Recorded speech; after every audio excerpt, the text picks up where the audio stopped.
can mix this one with your hands or in a machine. If you're using your hand, you weigh out the flour, you make a volcano with the flour, and then you add the liquid right in the middle. Then you slowly start mixing with a fork, using all of the flour, mixing it with the liquid.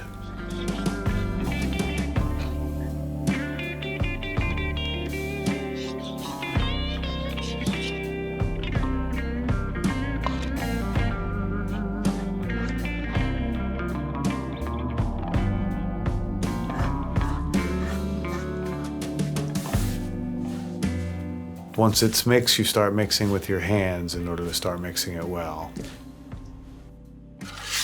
I like to use the scraper and my hand to mix all the flour together with the water.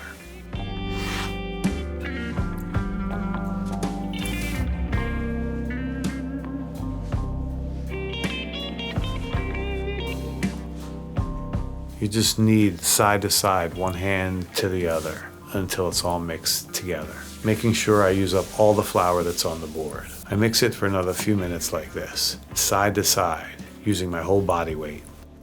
See, when I tug it, it's nice and smooth. At the end, it ought to feel very smooth.